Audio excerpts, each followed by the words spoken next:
on section 12, Senator van Turnhout. I had a question of clarification on section 12. Actually, it's in relation to 12.5, Minister, and it talks that this section shall not apply to any employment, contract, permission or placement referred to that has commenced or was entered onto before the commencement of the section. Okay, so I looked at that section and then I read section 21, A, B and C, and then it talks about retrospective vetting and actually says, I just feel they contradict one another, and I'm really looking for clarification to try and understand, Minister. And I'm not the legal expertise that you have, and a few people have asked me this question about the contradiction that there seems to be within the bill, because in section 21 then it goes on to say, where the person concerned has not previously been the subject of an application for vetting disclosure under this Act, not later than such period as may be prescribed, make an application for vetting disclosure in respect of that person.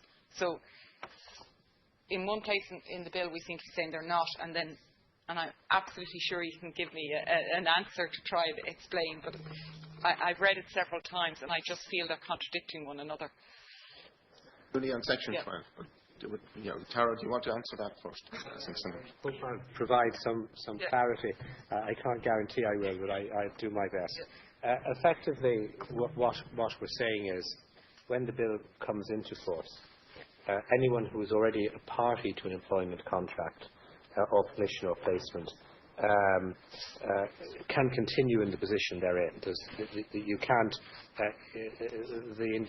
The club, organisation, whatever, who employ them, isn't committing an illegality under the legislation by retaining them, and isn't instantly compelled to have them vetted, because quite clearly when this comes into operation, it's going to be a range of people who would fall into that particular position.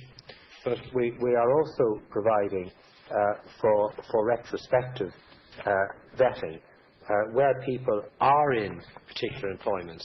By ministerial order, you can require that over a period of time to be prescribed, vetting can take place.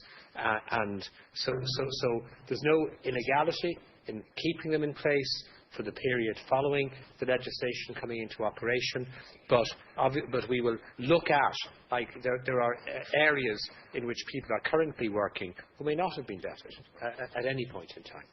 And those areas will be looked at, and by ministerial order you can bring them into a vetting process and require that within a defined period of time that those people be vetted.